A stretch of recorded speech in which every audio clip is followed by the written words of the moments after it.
bonjour à toutes et bonjour à tous. Vous êtes nombreux encore aujourd'hui à suivre nos webinars. Nous sommes le 16 octobre 2025 et on va échanger aujourd'hui sur une thématique que j'ai trouvé intéressante d'aborder sous un angle un peu différent. On va parler IA, on va parler management, on va parler recrutement, bien sûr. Je vois qu'il y en a qui me disent bonjour. Vous savez que vous avez un petit chat à côté. Vous pouvez communiquer dessus et m'envoyer des questions. Donc, n'hésitez pas, j'essaierai d'y répondre au fur et à mesure. Donc, si on peut être un petit peu interactif, bien sûr, ce sera avec grand plaisir. Donc, pourquoi j'ai choisi avec Loïc, avec mon associé, ce webinaire aujourd'hui? C'est vrai que ça va vite.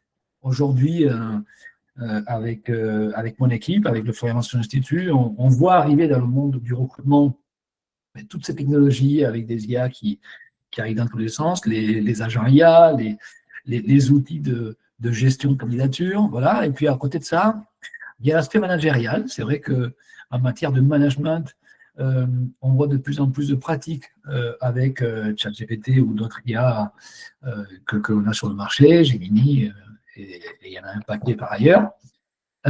Et donc l'idée, c'est de voir un peu de quelle manière on va faire cohabiter la valeur ajoutée d'une personne avec tous ces outils, et que ce soit sous l'angle toujours du recruteur, bien sûr, et l'angle du manager. Donc, voilà, le titre, j'espère, vous plaît. IA et bêtises humaines, cohabitation possible dans l'entreprise. Et j'ai trouvé intéressant d'attaquer par cette image-là, j'espère qu'elle vous parlera, et cette petite phrase qu'on aime bien utiliser, nous, quand le sage montre la lune, l'idiot regarde le doigt, en fait. Voilà, c'est certes un peu philosophique, mais ça montre l'état d'esprit dans lequel nous souhaitons aborder notre présentation d'aujourd'hui, notre webinaire. Ce qu'il faut savoir, c'est que la tendance est à confondre la fin en soi, c'est-à-dire la lune que l'on vise, avec l'outil. Et l'outil, c'est le doigt, en fait. Et donc, l'IA, très souvent, devient une fin en soi, alors qu'en réalité, la bonne question à se poser, c'est finalement, quel est mon objectif? Juste pour ceux qui arrivent maintenant, n'hésitez pas encore une fois à communiquer avec moi sur le chat et à poser déjà vos premières questions s'il y a des choses qui vous semblent intéressantes. Alors, pour aborder ce sujet, voilà, IA et bêtises humaines ne regardent plus le doigt et vider la lune.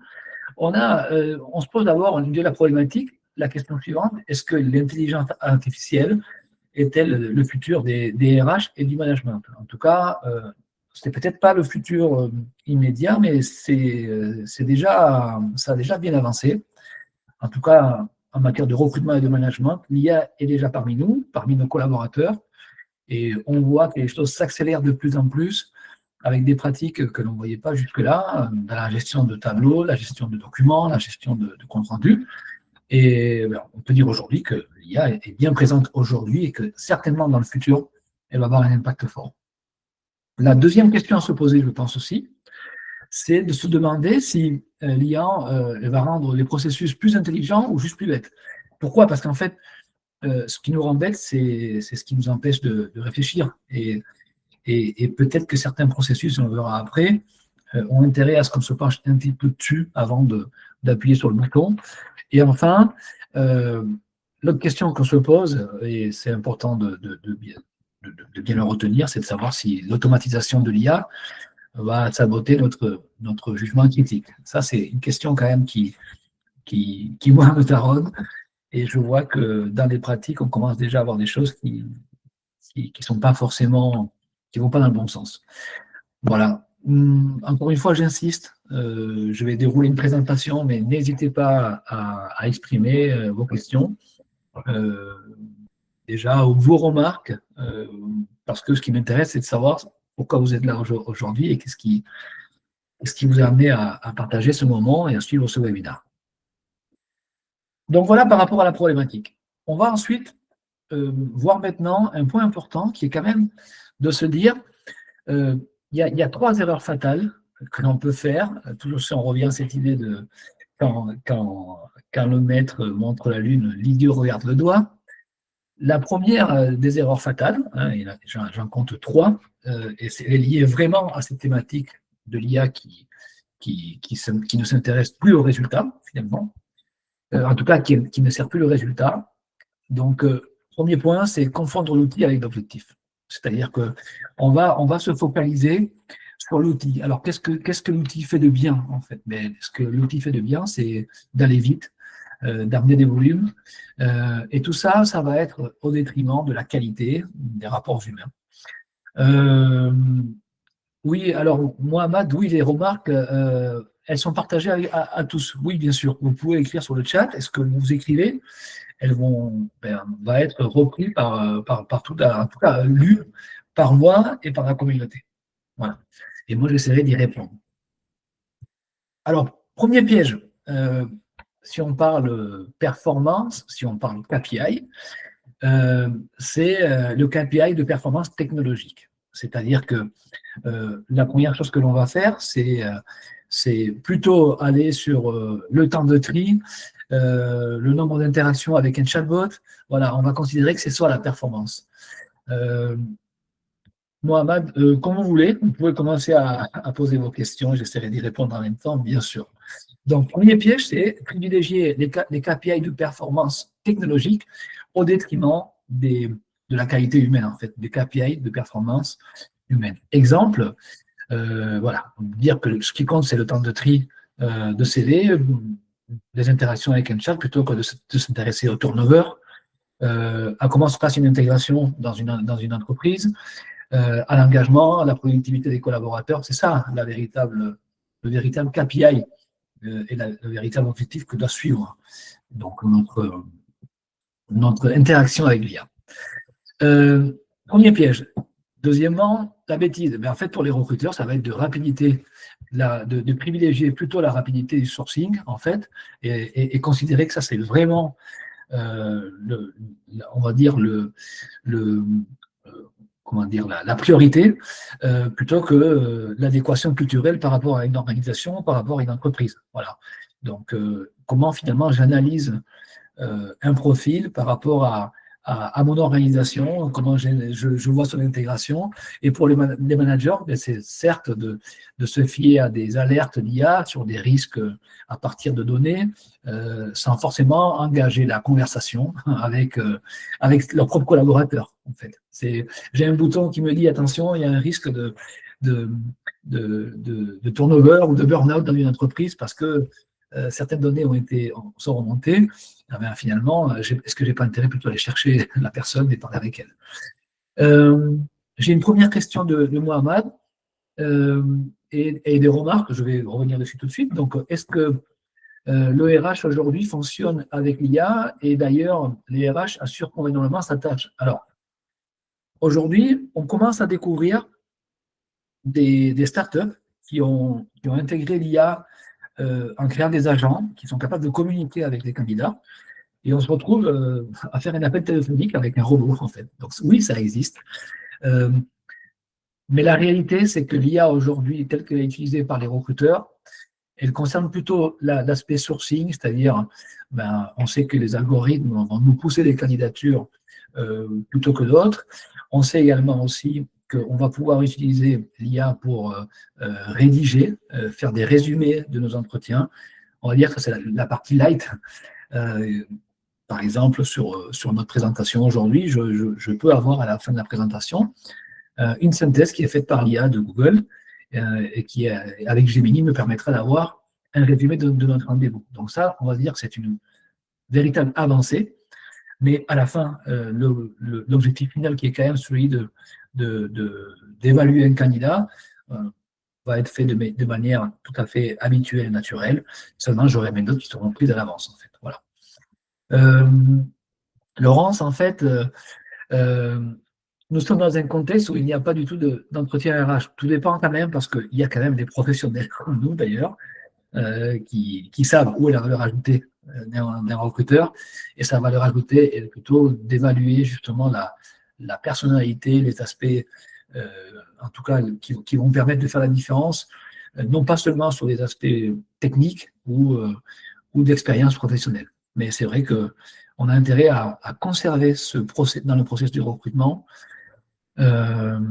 cette notion de relation entre le candidat et le recruteur. Je reviendrai après sur vos questions, je vais avancer un peu, puis je reviens sur vos questions après. Donc, en fait, ça c'est pour le premier point. Il y a un piège qui est donc plutôt aller vers les KPI de performance technologique plutôt que ceux de performance humaine.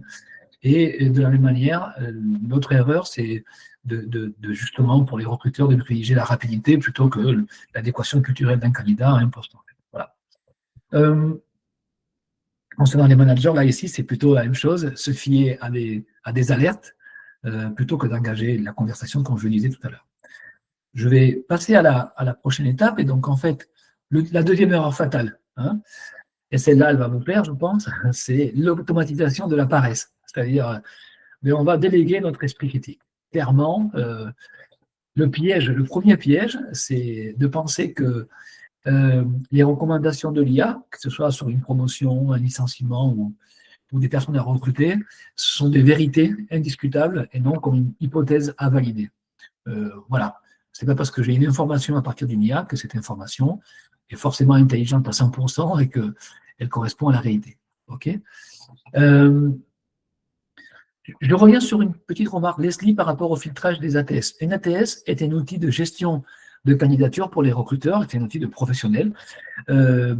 Aujourd'hui, ce que l'on fait, c'est que l'on paramètre les ATS pour aller chercher les candidatures. Mais on est quand même sur une démarche manuelle du recruteur. Attention, hein, c'est-à-dire que lorsque je cherche des CV sur une CVTech, je vais demander des critères d'expérience, de domaine d'activité ou des connaissances techniques. Donc, aujourd'hui, l'ATS que nous avons, par exemple, on ne fait pas ce travail d'aller chercher des candidats, de les filtrer et de nous envoyer sur une liste. Heureusement, ça reste le jugement du consultant. Hein, ça, c'est important de vous le dire.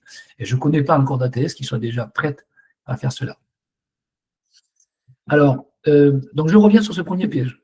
Partir du principe que on est des points. L'IA nous rend paresseux parce que ça nous enlève justement cet esprit critique et cette capacité à valider ou à remettre en question des hypothèses. Et donc, c'est parce qu'on se remet entièrement à l'algorithme que l'on va se retrouver aujourd'hui avec des profils standardisés et sans la capacité de la part d'un recruteur à détecter des potentiels, à se fier à son intuition aussi, hein, qui est quand même le résultat d'une expérience.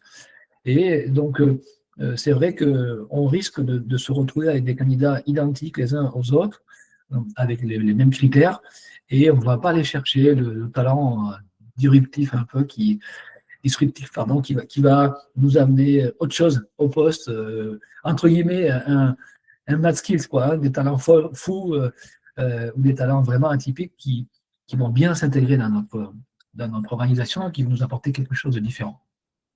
En parallèle, le gros risque de laisser trop de place à l'IA dans le management, c'est que le manager perd sa place de leader, en fait. Voilà, parce que ce n'est pas les données qui gèrent les équipes. Les données nous donnent des infos et on prend des décisions en fonction. Et donc, le manager doit rester un leader, y compris dans sa posture. Joris nous pose une question par rapport à l'IA analytique. Faire des prévisions de vente, optimiser des stocks, l'IA générative, on est un peu dans le global. Aujourd'hui, moi, je m'intéresse dans ce webinaire à la place de l'IA dans les processus de recrutement, d'accord, et également aussi à l'utilisation de l'IA pour analyser des tableaux, pour faire des synthèses de documents de manière à partir de requêtes, à partir d'un prompt, en fait. Donc, c'est des choses qu'on fait déjà aujourd'hui, que l'on peut faire et qui sont très efficaces. Mais je m'intéresse surtout à ce que l'IA ne doit pas être pour les recruteurs et pour les managers. J'espère que ça répondra à votre question.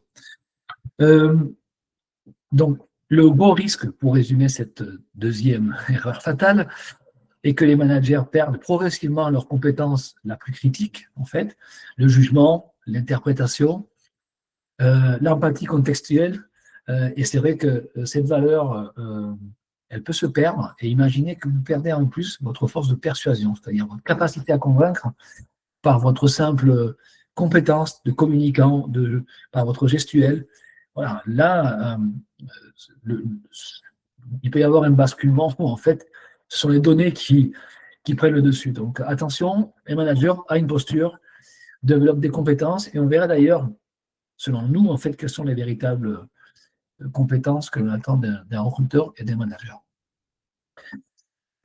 Pardon. Alors Dominique nous dit qu'elle ne doit pas être uniquement un prêt à penser, bien sûr. On est d'accord. C'est plutôt un super outil, c'est un outil qui peut nous challenger, mais c'est également aussi un moyen de se remettre en question, d'explorer aussi d'autres pistes dans nos réflexions. Et donc, euh, voilà pour ma réponse. Alors, Sophie, euh, oui, d'accord. Alors, Sophie, alors, elle est destinée au RH et au manager. Attention, hein, cette conférence. Hein. Donc, on va parler, si un jour vous êtes candidate ou vous êtes recruteuse, et aussi en posture de management. Troisième erreur fatale, et celle-là, elle est pas mal aussi.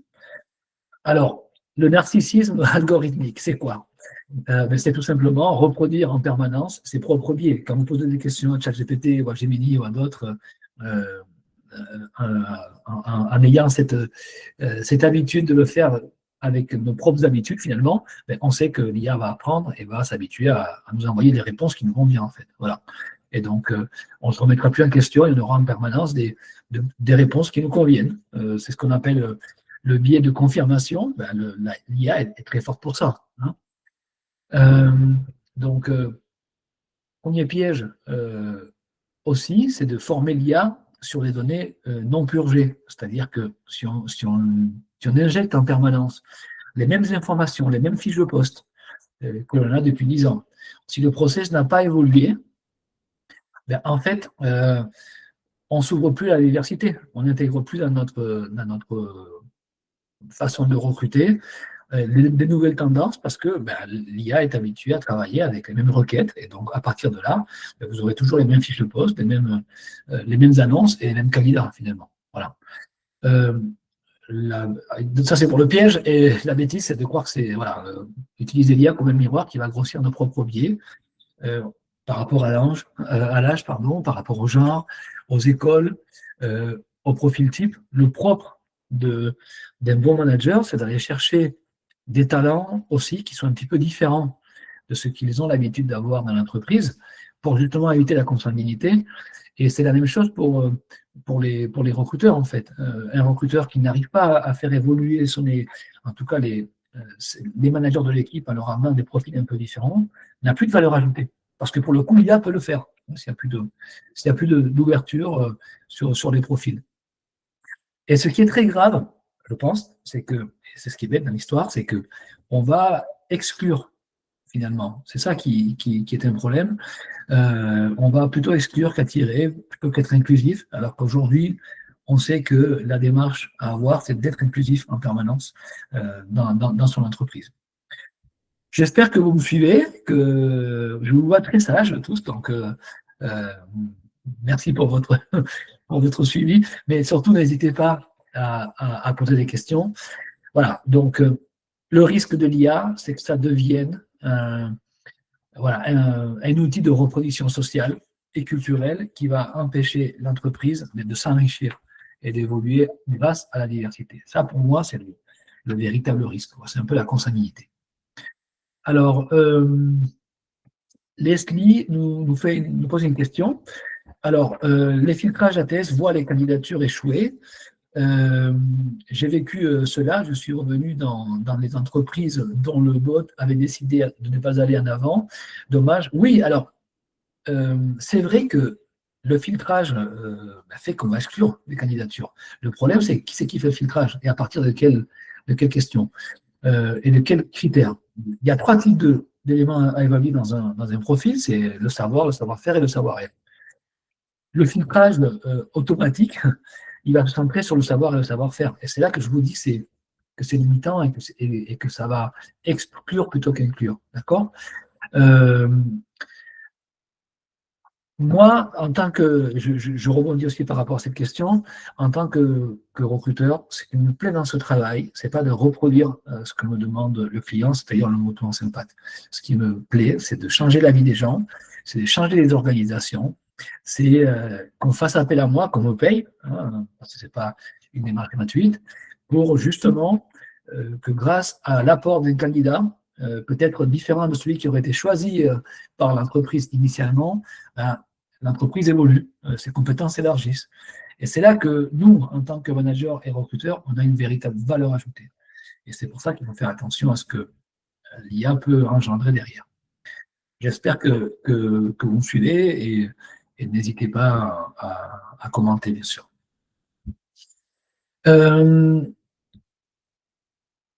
Du coup, en fait, comment est-ce qu'on peut faire en sorte que, voilà, que finalement, qu'on vise vraiment l'objectif final, hein? C'est quoi? C'est vider la Lune, en fait. C'est pas de regarder le doigt bêtement, non, c'est plutôt d'atteindre la Lune. Et donc, ce qui nous intéresse, c'est que l'IA, ce soit un outil qui soit au service de notre véritable valeur ajoutée.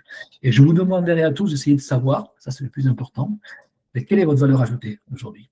Moi, je pense que la valeur ajoutée qui est la nôtre aujourd'hui, que l'on soit manager ou que l'on soit recruteur, c'est ce que l'on peut mobiliser parce qu'on sait faire quelque chose et qui, quelque part, et que l'on fait ça très bien, et qui nous permet de le faire avec de l'énergie et avec passion. Voilà. Globalement, si je fais une tâche et que cette tâche, je la fais très bien et que j'ai de la satisfaction, moi, je considère que c'est ma valeur ajoutée. Par exemple, motiver des équipes.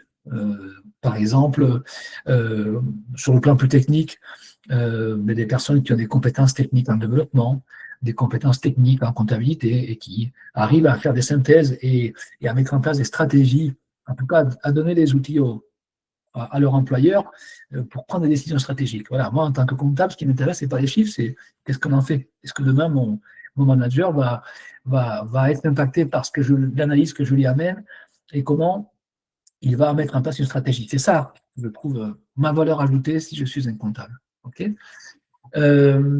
alors, encore une petite remarque de Mohamed. Déjà, il y a certaines pratiques RH qui ne sont pas correctes. Oui. Oui, parce qu'on parle de la diversité, mais ce n'est pas un problème lié à l'IA. Hein. L'IA va accentuer cela si on en fait un mauvais usage.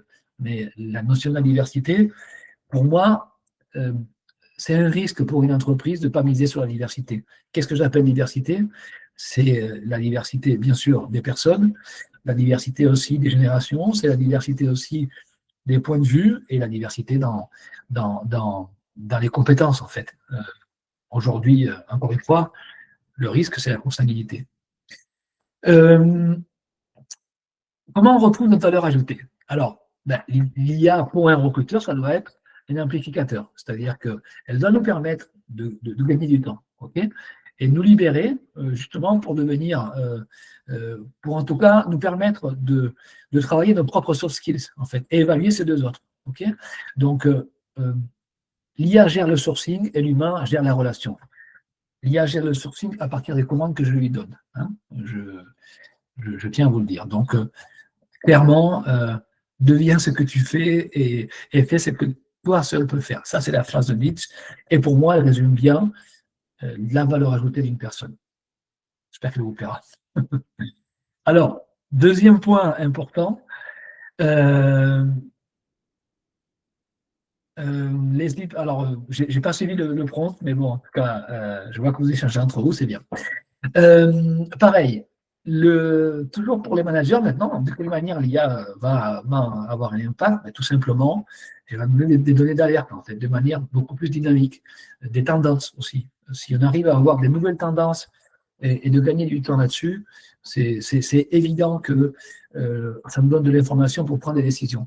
Et du coup, que devient le manager? Alors, il devient ce qu'il doit être, c'est-à-dire un bon coach individuel, un coach collectif. Il doit être capable de gérer les conflits, d'avoir une vision stratégique. Voilà, c'est ça pour moi la véritable valeur des managers. Et ça, c'est quelque chose que l'IA ne peut pas empêcher, en tout cas ne peut pas remplacer. C'est là que je vous le disais. La donnée va être démultipliée, va être ça va aller encore plus vite et il faudra être compétent et très compétent pour analyser ces données en s'appuyant sur l'IA. Et en revanche, vous aurez à travailler votre véritable valeur ajoutée, comment je gère les conflits, comment j'organise le travail des autres, comment je les motive, mais comment je me sépare aussi lorsque j'ai besoin de me séparer, comment je pousse quelqu'un à changer de poste parce que je pense que cette personne peut évoluer.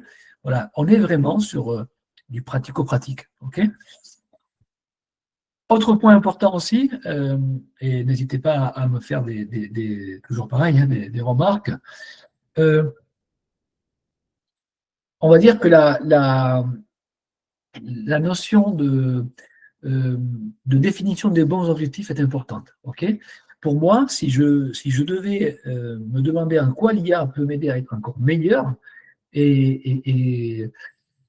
en fait, l'IA doit me permettre notamment d'attirer des talents, d'améliorer ma marque employeur, de réduire le turnover. Et pour cela, comment je fais? Je m'appuie sur les enquêtes, je m'appuie sur l'information qu'il y a aujourd'hui sur Internet. J'essaie d'utiliser l'IA de manière à obtenir des informations sur ce que attendent aujourd'hui les candidats. Voilà en quoi ça peut m'aider.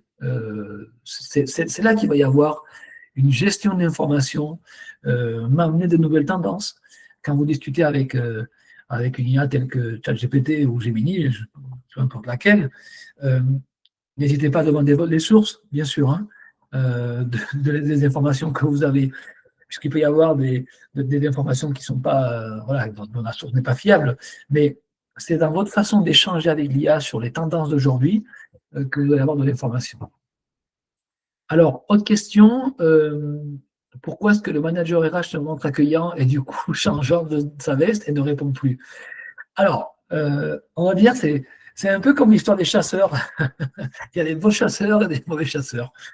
Mais en réalité, il y a des bons recruteurs et des mauvais recruteurs. Le recruteur, aujourd'hui, d'une part, c'est un métier, c'est une formation, c'est des qualités, c'est-à-dire tout d'abord l'écoute, tout d'abord la capacité à détecter chez quelqu'un sa valeur ajoutée, justement.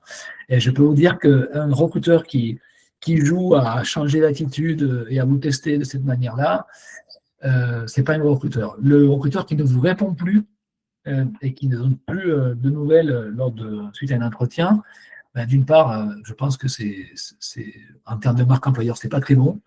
La preuve, c'est que les candidats aujourd'hui peuvent communiquer sur les réseaux sociaux, sur les outils de communication qui sont à leur disposition pour dire, mais voilà, telle entreprise ne répond pas à ses candidats. En fait. Voilà. Donc, la posture du recruteur, elle est forcément professionnelle. Et là, on passe sur une autre thématique, mais en fait, hein, mais il y a des personnes, oui, qui ne répondent plus. Il y a même des candidats qui ne répondent plus. Ne l'oubliez pas aussi. Hein. En tant que recruteur, on est souvent confronté au ghosting, en fait, qui est le fait de disparaître du process de recrutement sans donner de nouvelles. Comme quoi, l'éthique aussi, hein, ça nous concerne tous.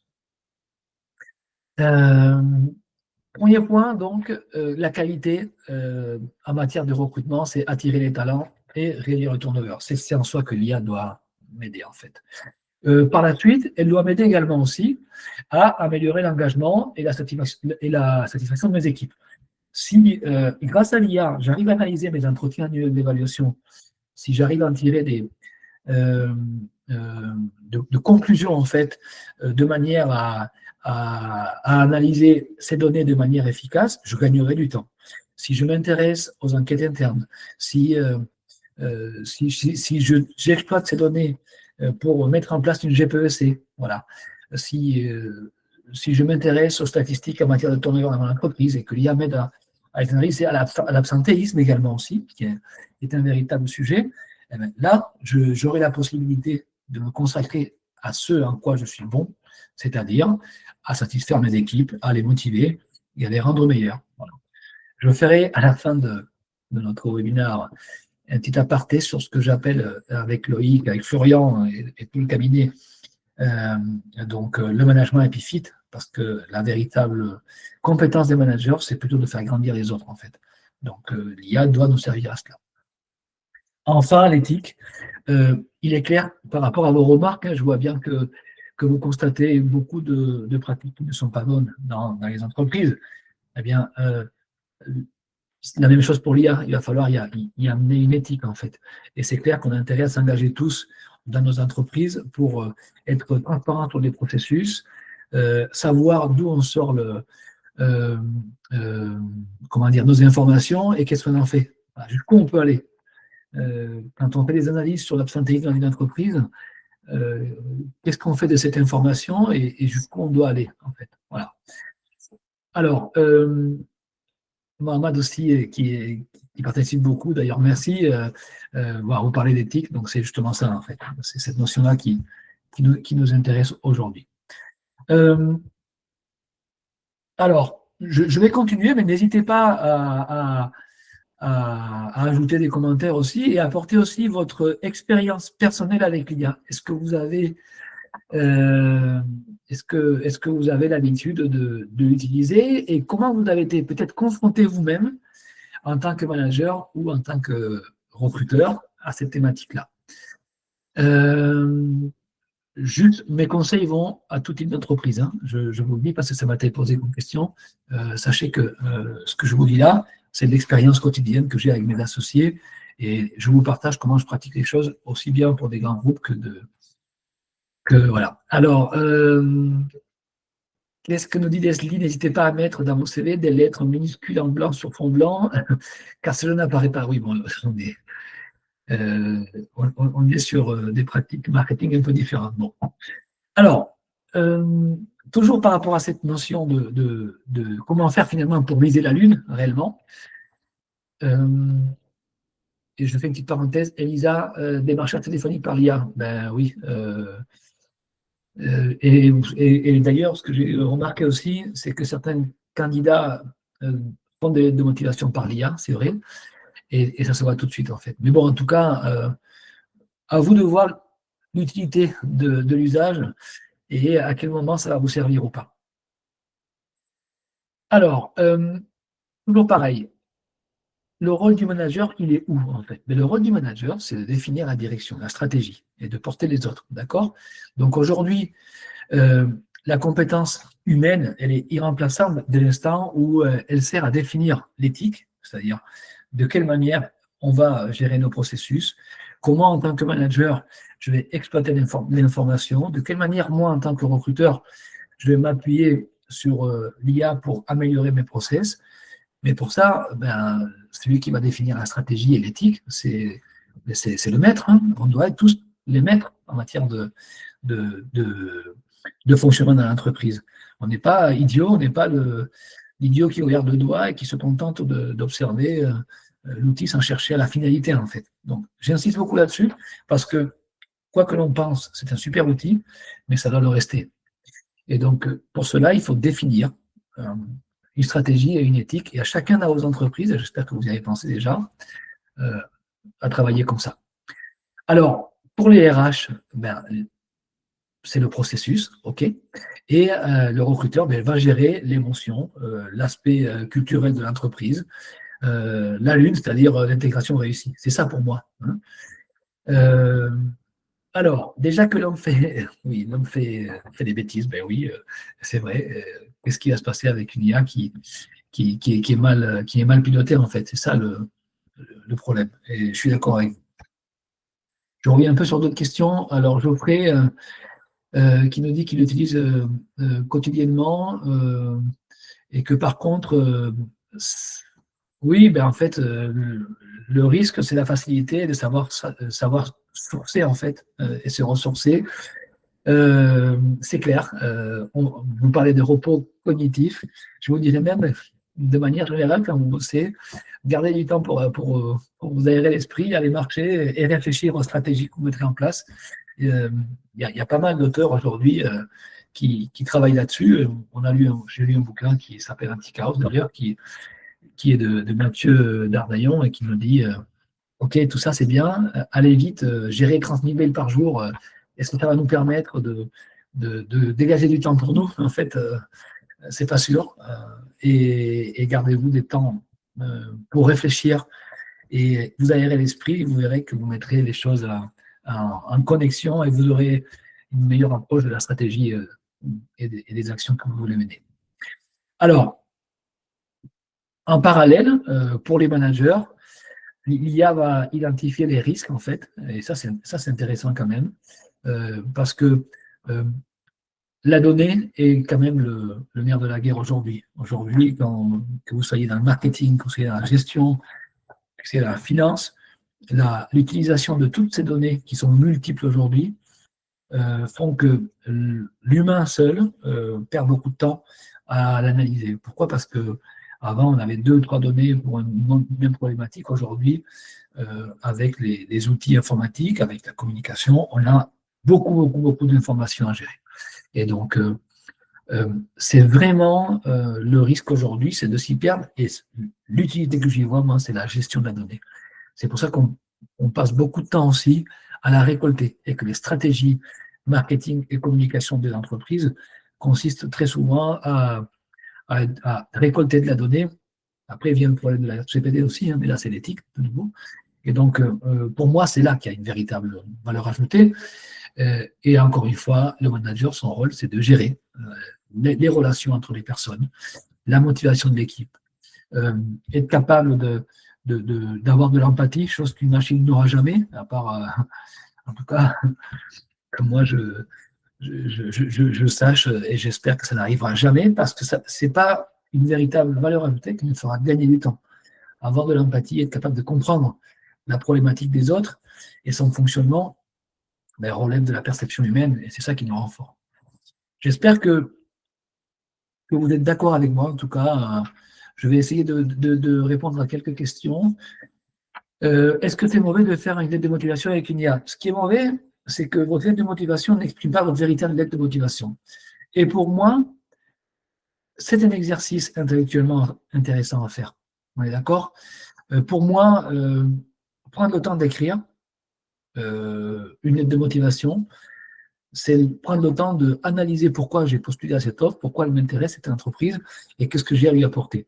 Vous pouvez vous appuyer sur une IA pour mettre en fond votre présentation, mais soyez bon dans le prompt parce qu'on repère très vite les lettres de motivation qui sont faites par une IA.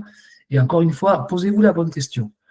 Est-ce que je ne suis pas la personne la mieux placée pour savoir où est ma motivation en tant que candidat à un poste, quel qu'il soit?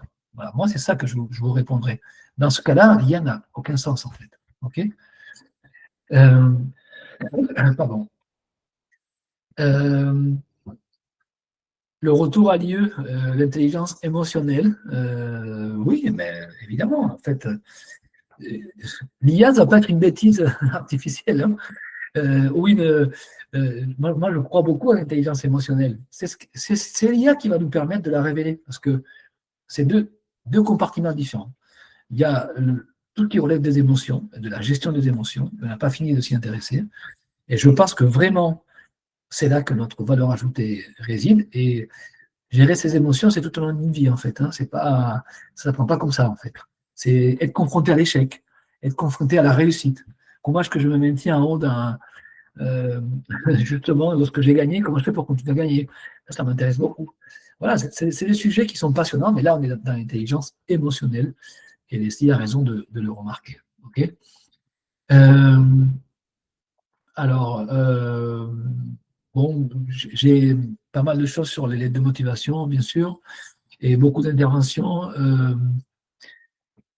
L'IA va me traiter de trop qualifié. Mais en fait, je ne sais pas. Tout va dépendre de la personne que vous avez en face, parce que la surqualification, c'est une perception plutôt qui, d'ailleurs, c'est souvent un peu une arnaque, hein, en tant que recruteur. Quand un recruteur dit ça, c'est parce qu'il se pose la question, en fait, de la capacité à s'adapter à un poste, même si le poste ne demande pas certaines qualifications qui ne sont pas nécessaires, en fait. Voilà. Moi, le trop qualifié, c'est quelque chose que je connais depuis très longtemps déjà. Hein. Ça ne date pas des IA. Hein. J'ai été moi-même surqualifié, donc autant vous dire que je connais la problématique. Et c'est plutôt l'exercice, c'est plutôt au candidat de démontrer sa motivation et sa capacité à pourvoir une mission, en tout cas. On va continuer, donc je continue en fait sur cette notion de management. Donc, comme je vous disais, votre force en tant que manager, c'est résoudre des problèmes. Voilà, et résoudre des problèmes grâce aux données que vous apporte l'IA. Je vais vous parler maintenant de ce que c'est que la valeur irremplaçable que l'on a tous, en fait, que ce soit en tant que recruteur ou en tant que manager. N'hésitez pas aussi à me dire quelle est votre véritable valeur ajoutée, si vous deviez la définir. Ça m'intéresse. Alors, pardon. Alors, pour moi, la valeur qui ne peut pas être remplacée, c'est l'interprétation contextuelle. Qu'est-ce que c'est que ça?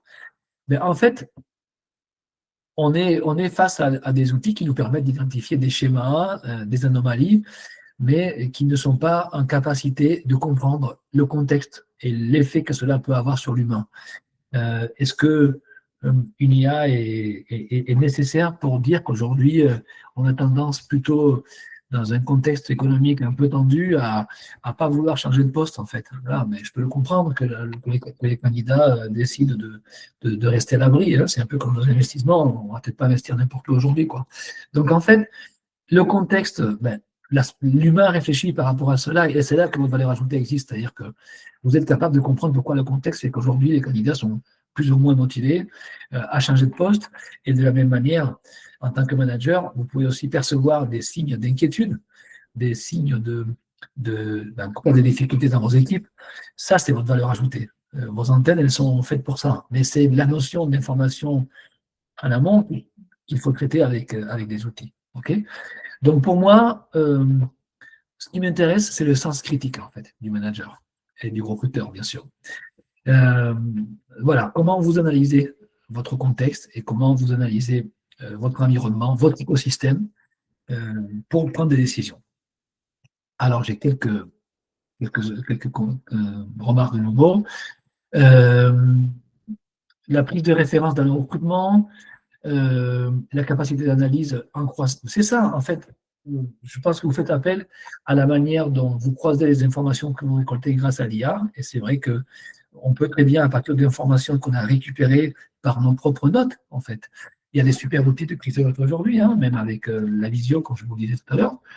Comment est-ce qu'aujourd'hui on gère, justement, cette notion de gestion de l'information suite aux entretiens, comment je gère mes notes et comment ça va me permettre d'analyser, de prendre des références d'une personne, en tout cas de les transformer en moyen pour prendre une décision derrière.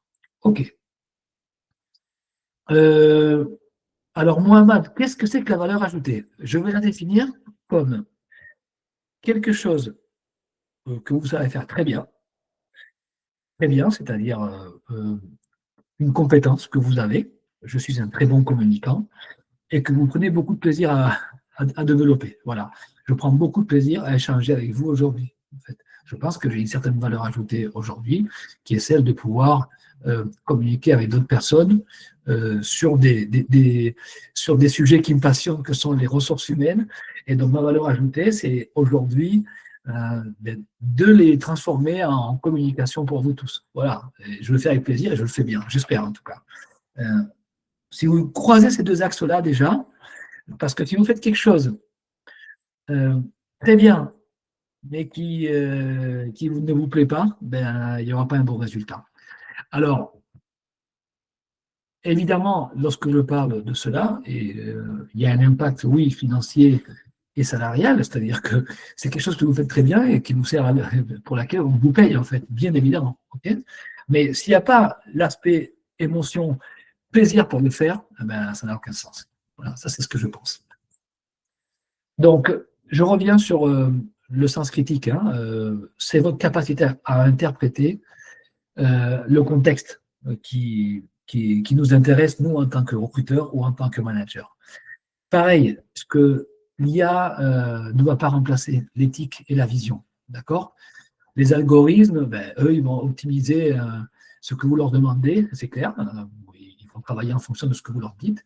Mais votre sens critique et l'éthique, par rapport à l'objectif que vous vous fixez, c'est là que vous avez, encore une fois, une valeur différente de l'IA. C'est vous qui êtes gardien de la finalité.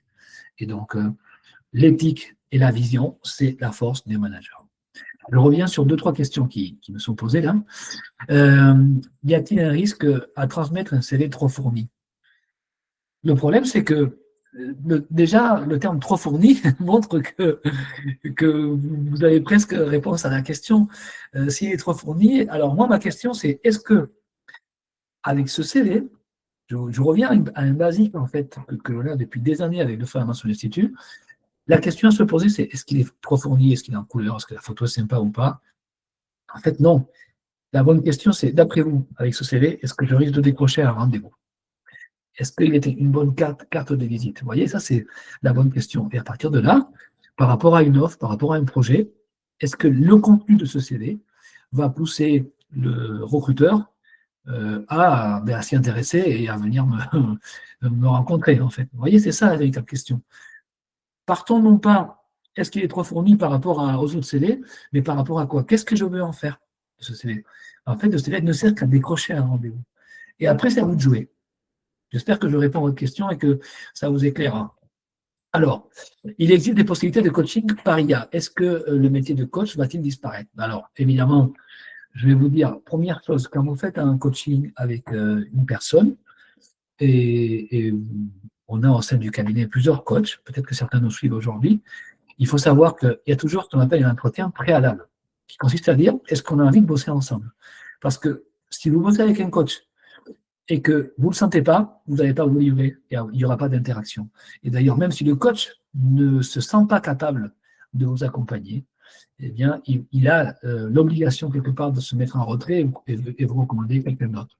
Donc, vous voyez, pour moi, le coaching de l'IA, pour moi, c'est du e-learning, c'est de la formation dynamique, en fait. Ça peut être très rigolo, mais je parlais hier avec un client, avec Wall Street Institute au MEDEF, on était en train de discuter. Après, il me disait, mais en fait, bien sûr qu'il existe plein d'outils de formation linguistique. On en connaît plein, en fait. Mais à quel moment on discute vraiment avec quelqu'un et on se positionne par rapport à des contextes comment dire, à un contexte, par exemple, parler espagnol en Espagne, c'est pas la même chose que parler espagnol en Amérique du Sud. Alors moi, j'ai vu des pubs pour apprendre à parler avec une IA, justement, et avec du e-learning simplement, sauf que la personne qui parlait avait un accent sud-américain. Donc, est-ce que c'est la meilleure façon d'apprendre l'espagnol? Je ne sais pas, si tu vas en Amérique du Sud, en fait. Donc, pour moi, le coaching, l'IA n'est pas un coach, parce que l'IA, c'est de l'information traitée, très efficace, que je vais analyser. Mais à quel moment elle va me changer mon état d'esprit, ni va m'aider à passer un cap. Y a-t-il un risque à transmettre un CV fourni par rapport aux expériences et le calcul de l'âge? Mais vous savez, c'est encore une fois le problème de l'âge, il nous concerne tous. Quand on est trop jeune, on est trop jeune. Quand on est trop senior, on est trop senior. C'est encore une fois, le problème, c'est pas l'IA qui va nous faire sortir. Le recruteur qui a en tête un profil, il est capable en 30 secondes de savoir à peu près l'âge que vous avez. Vous allez sur le bac, vous allez sur les diplômes, et on va le voir en fait. Donc, le problème, c'est pourquoi cacher son âge et qu'est-ce qui fait que certains recruteurs refusent de rencontrer des personnes trop jeunes ou trop seniors, voyez. Et à quel moment l'IA va appuyer cela? Ben, certainement, le jour où je dis à l'IA, je ne veux pas de candidat qui soit trop senior. Mais encore une fois, le problème, ce n'est pas l'IA, là, c'est le travail du consultant et du recruteur ou du manager. Dominique, très bonne question par rapport aux limites de l'inclusion. Ben, en fait, on revient à l'éthique. L'IA, c'est de la donnée.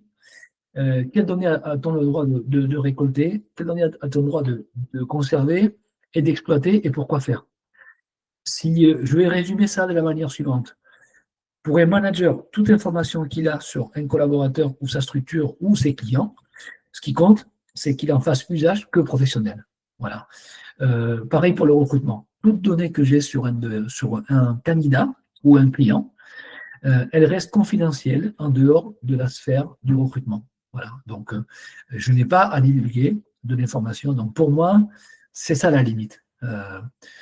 L'IA peut être inclusive, bien sûr, parce qu'elle peut aller loin, mais c'est ce que j'en fais derrière qui compte. Et moi, pour moi, définissons bien la limite de l'information et en fonction de l'objectif que l'on cherche. La date, oui, à laquelle vous avez obtenu vos diplômes détermine votre âge. Allez, je vais vous donner l'année de mon diplôme. J'ai fait une ESS que j'ai terminé en 1999. Essayez de trouver mon âge. Alors, encore une fois, le problème de l'âge n'est pas l'outil, hein, c'est les recruteurs et les personnes. Pourquoi est-ce que ça pose un problème à un moment donné? Voilà. Et là, vous verrez que c'est plutôt le problème de marque employeur, d'éthique, de RSE. Voilà. Ça, c'était pour l'éthique et la vision. Ok. Donc, d'abord, le contexte. Votre force, c'est l'éthique et la vision. Et enfin, l'intuition et l'empathie. Mais voilà, c'est clair, on est sur des sujets qui sont liés à nos propres, à la conception de ce que c'est que l'humain, quoi, en fait. On va parler feeling aussi. Hein. Pourquoi est-ce que je dois aussi me fier à mon feeling à un moment donné? Parce que le feeling, il se développe à partir d'une expérience que j'ai. Et donc, je pars du principe que si une personne que j'ai en face a des qualités d'empathie, d'intuition, une capacité à se remettre en question, un esprit critique, ben, elle a une valeur ajoutée qui m'intéresse dans mon organisation parce qu'elle va pouvoir se relever face à l'échec, parce qu'elle va apprendre à perdre, elle va apprendre à gagner aussi, n'oubliez pas. Apprendre à gagner, ça veut dire réussir à rester bon tout le temps et pas se suffire d'un résultat positif. Et donc, le recrutement, le management et la gestion des talents sont avant tout les métiers de l'humain. Voilà. L'IA va libérer votre temps pour faire autre chose et justement devenir le coach de vos équipes. Et ça, vous ne pouvez pas le déléguer. Un bonjour, un sourire, un café, ça, vous ne pourrez pas le déléguer à une IA. Je suis désolé, quoi qu'on nous dise, demain, même si le télétravail a encore des beaux jours, ce que j'entends le plus souvent, c'est que quand une personne quitte son job, c'est parce qu'elle n'est pas alignée avec l'entreprise, elle n'est pas alignée avec son manager, et peut-être parce que le manager est trop concentré sur les chiffres. Ça me l'a très souvent dit. Mon manager ne s'intéresse qu'aux résultats, et donc c'est tout ce qui est résultats chiffrés qui consiste à être une performance. Donc, pour moi, ça, c'est la grosse bêtise qu'il faut éviter. Donc, cultiver votre capacité à interpréter le contexte dans lequel vous êtes, à comprendre votre écosystème, sortez de vos écrans, lisez, rencontrez d'autres personnes, confrontez vos avis pour comprendre quelque part où est l'environnement de votre entreprise. Moi, par exemple, aujourd'hui, et depuis toujours, avec mes associés, et si on va au MEDEF, c'est pas pour rien. Si on va à la CPME, c'est pas pour rien. Si on va à la Chambre de commerce, c'est pas pour rien. C'est pour comprendre ce qui se passe, en fait. En confrontant nos idées au quotidien. Loïc, mon associé, est membre du Syntec, avec le cabinet, bien sûr, et il sort d'un séminaire avec le Syntec recrutement, donc le syndicat patronal des cabinets en recrutement. Et je peux vous dire que il revient avec un rapport complet sur les tendances d'aujourd'hui. Certainement que l'IA va nous permettre de résumer tout ça, mais on sait aujourd'hui ce qu'attendent les candidats, c'est du sens, de l'évolution, des tâches intéressantes, ressortir d'un poste avec plus de compétences que celles avec lesquelles on est rentré dans l'entreprise. C'est ça, en fait, votre valeur ajoutée. C'est de permettre aux gens de grandir. Alors, encore une question. Ce n'est pas mieux que le RH soit un ingénieur, un médecin, un technicien. En fait, on est tous RH, hein, ne l'oubliez pas. Hein. RH, ça veut dire gérer les ressources humaines. Alors, gérer sa propre ressource humaine, d'une part. On peut travailler seul pour les autres et également aussi gérer la RH des autres, hein, donc de mes équipes. Donc, tous les managers sont, quel qu'il soit et quel que soit le domaine d'activité, ont une valeur ajoutée et oui, doivent gérer leur propre RH. Je vais vous donner quelques pistes de réflexion aussi, et vous pourrez le voir. On a mis en place avec Florian Mention et Loïc Douillère un concept que l'on a écrit dans un bouquin qui s'appelle le management épiphyte. Pensez à ça. Dans une entreprise, comme dans la nature, on va avoir des plantes parasites. Qu'est-ce qu'une plante parasite? C'est une plante qui mange l'autre, qui lui pompe de la sel et qui grandit à sa place. Dans une entreprise, il y a les collaborateurs et les managers parasites. C'est ce qui empêche les autres de grandir, en fait. Qui se contentent de résultats à court terme, qui se contentent des chiffres, qui n'ont pas cette capacité à motiver les autres et plutôt qui ont peur des compétences des autres. Okay.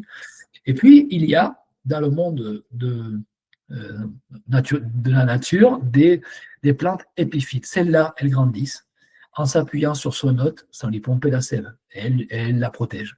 Donc ça, c'est le même effet que l'on va avoir avec des managers épiphytes. Et un manager épiphyte va aider ses collaborateurs à grandir. Il ne va pas avoir peur d'avoir des gens plus compétents que lui dans un domaine. Et c'est ça, sa véritable valeur ajoutée. Donc c'est ce que je voulais vous dire, c'est que utiliser l'IA au quotidien, c'est super, et moi-même je le fais, pour analyser la donnée, clairement, mais utilisez votre capacité à comprendre votre écosystème pour justement vous adapter et ne pas subir cette espèce d'uniformisation qu'on aurait tendance à avoir si on restait en permanence sur la même relation à l'IA. Voilà. Donc, gardez votre esprit critique, et ce sera le mot de la fin pour moi, puisque il va bientôt être 14 heures.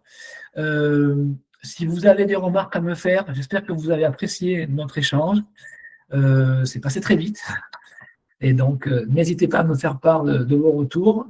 On va se retrouver aussi prochainement sur... alors, vous pouvez consulter nos livres également. Merci Leslie et merci François. Sur notre site internet, bien entendu, vous allez pouvoir consulter la présentation aussi. Je vous donne rendez-vous dans quelques jours, le 20 novembre, pour travailler sur l'art subtil de bien choisir. Ok. Prochain webinaire, donc ça sera le 20 novembre. Inscrivez-vous. Bien sûr, je vais alors, vous aurez la possibilité de voir le replay, Leslie, je vous le dis, et donc dans le replay, vous aurez la présentation. Je vais vous dire qu'on peut se retrouver pour continuer les échanges sur LinkedIn, n'oubliez pas. Et je vous souhaite à tous une bonne après-midi, une bonne fin de semaine. J'espère que vous irez marcher un peu maintenant, une petite heure, histoire d'intégrer tout ça et revenir après sur le replay. Bonne journée à tous et bon après-midi.